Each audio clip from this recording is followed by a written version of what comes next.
So back to the channel guys, this is Shubham Vajpayee. बहुत सारे लोग पूछ रहे थे ये हॉक फोर्स क्या है, हॉक फोर्स क्या है, एमपी पुलिस से हॉक फोर्स में कैसे जा सकते हैं। तो लीजिए भाई लोग, आप सभी के लिए फिर से एक नया वीडियो लेके आ गया हूँ। हॉक फोर्स के ऊपर ये पूरा वीडियो है, लेकिन आप सभी से एक विनम्र आग्रह है कि वीडियो को लाइक करें, शेयर करें, सब्सक्राइब करें चैनल को और बेल आइकन को प्रेस कर दें ताकि हमें भी प्रोत्साहन मिले। आपके द्वारा मांगा गया कंटेंट जो है हम आपके लिए बनाते रहें। तो हॉक फोर्स के बारे में हम बात कर लेते हैं।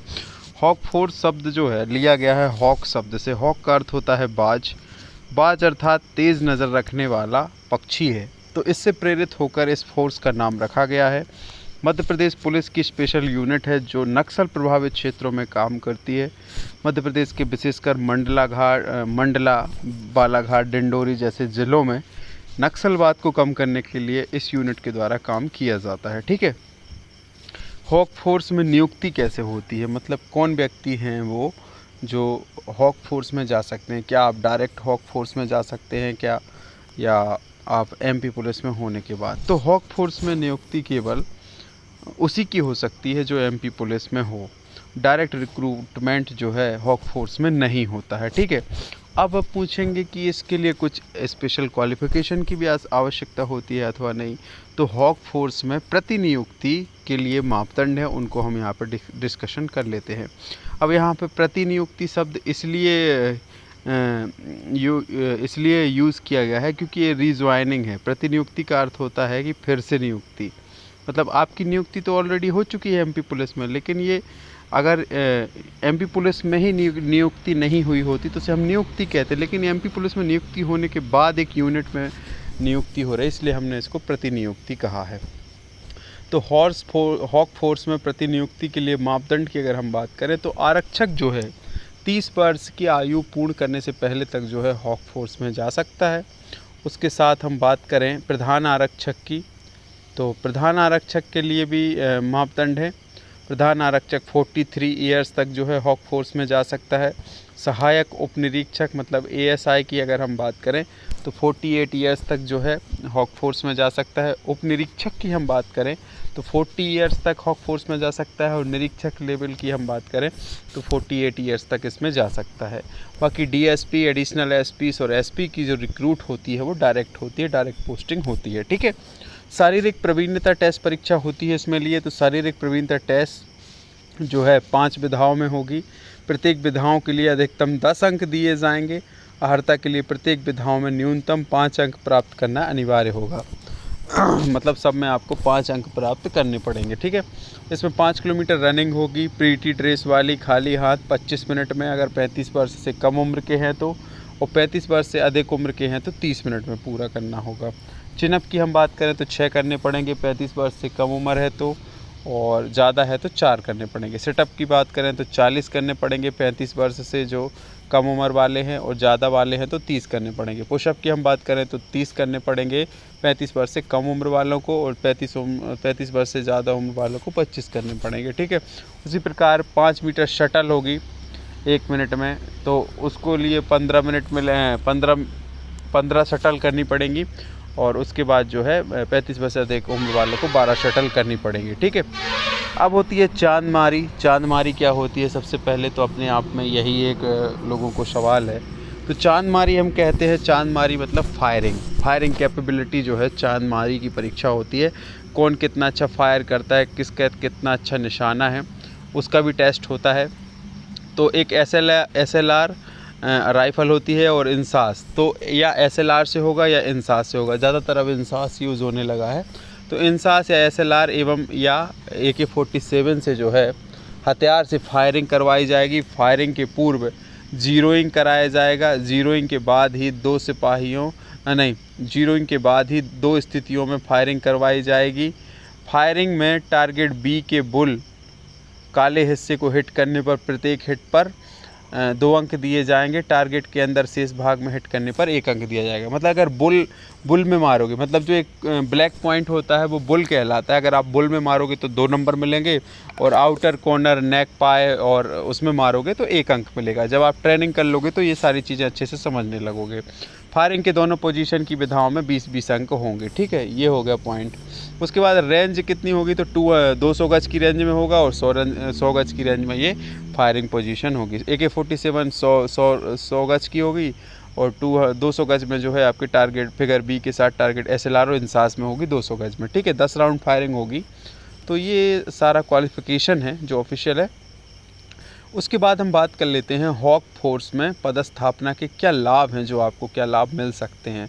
मेन बात लोगों के मन में यही आता है कि अगर हम हॉक फोर्स में अपनी सेवाएं देंगे, दुर्गम सेवाएं देंगे, तो उसके लिए हमें क्या मिलेगा, तो क्या विशेष होता है जो MP पुलिस के नॉर्मल आरक्षकों के लिए नहीं होता है।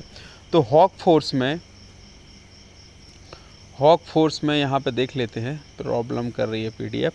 हॉक फोर्स में पदस्थापना के लाभ, उससे पहले मैं आप सभी को बता दूं कि अगर ये PDF अगर आप प्राप्त करना चाहते हैं तो इसको आप हमारे टेलीग्राम चैनल से प्राप्त कर सकते हैं। कहाँ गया हमारा टेलीग्राम चैनल? टेलीग्राम चैनल ये रहा, यहाँ पे SB स्टूडियो करके हमारा टेलीग्राम चैनल है।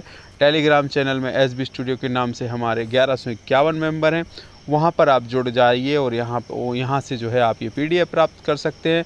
साथ ही कोई भी इंटरेस्टिंग अपडेट जो है हमसे प्राप्त कर सकते हैं। साथ ही अगर आप हमसे इंस्टाग्राम पर जुड़ना चाहते हैं तो आप मुझे फॉलो कर सकते हैं। इंस्टाग्राम में SB स्टूडियो के नाम से हमारा जो है यहाँ पर इंस्टाग्राम हैंडल है।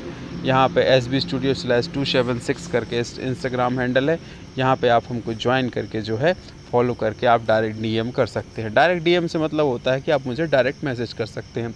तो हॉक फोर्स में पदस्थापना के लाभ की हम बात कर रहे थे। तो हॉक फोर्स में पदस्थापना के लाभ जो हैं, क्रम पूर्व पदोन्नति प्राप्त करने के अवसर। तो क्रम पूर्व पदोन्नति, जैसे कि आपने अभी रिसेंटली इवेंट हुआ था जिसमें माननीय मुख्यमंत्री श्री शिवराज सिंह चौहान जी ने बहुत सारे आरक्षकों को डायरेक्ट ASI बनाया था। बालाघाट में वो कार्यक्रम रखा गया था और इसमें प्रमोशन जो है ये है कि क्रम पूर्व पदोन्नति ये मिलती है कि आपका नंबर नहीं भी आएगा और आपको प्रमोशन दिया जाएगा, प्लस जो है इसमें हेड कांस्टेबल न बना के सीधा ASI उनको बनाया गया है।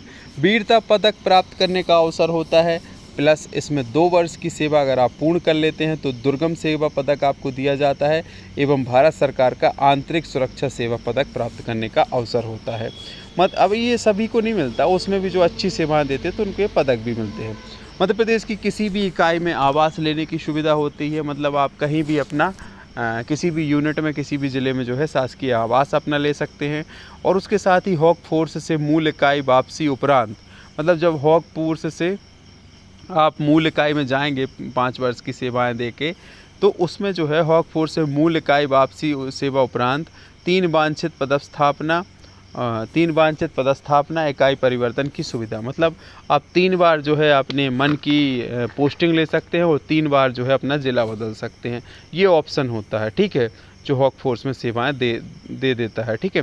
7 दिवस का अतिरिक्त अवकाश मिलता है, जो अपन को नॉर्मल आरक्षकों को जो अवकाश मिलता है उससे अधिक हर वर्ष जो है 7 वर्ष का अतिरिक्त अवकाश प्राप्त करने की पात्रता होती है। प्रति माह वेतन के साथ प्राप्त होने वाला अतिरिक्त भत्ता, अगर मैं बात करूं तो ये जो है भत्ता बहुत अच्छा मिलता है। इसमें अभी अप्रॉक्सीमेटली 7वें वेतनमान के अनुसार जो है इसमें फिक्स कर दिया है। माननीय गृह मंत्री नरोत्तम मिश्रा जी ने ये घोषणा की है कि ये 75% करीब हो गया है आपके मूल वेतन का।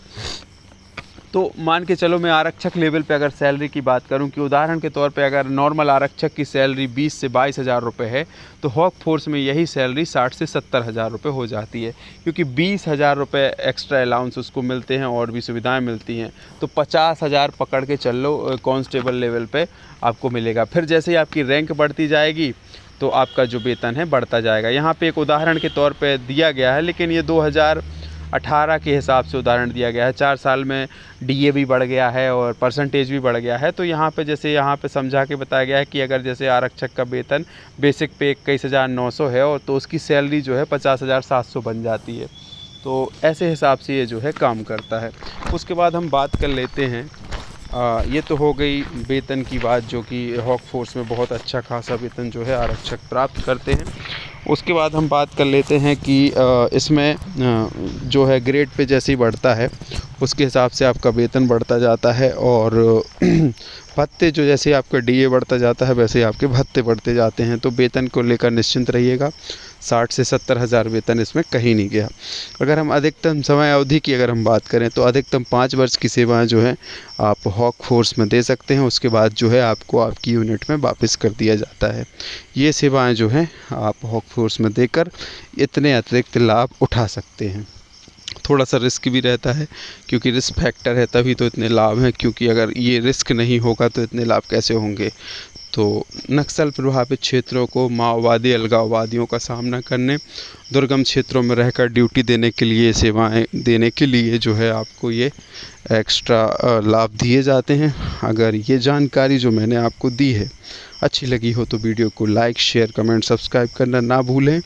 और भविष्य में जैसे ही कोई अपडेटेड जानकारी हॉक फोर्स को लेकर हमें प्राप्त होती है तो हम आपको अपडेट करते रहेंगे एसबी स्टूडियो के माध्यम से। ये पीडीएफ अगर आप प्राप्त करना चाहते हैं तो टेलीग्राम चैनल पे आपको मिल जाएगी। आज की वीडियो बस इतना ही। जय हिंद, जय भारत।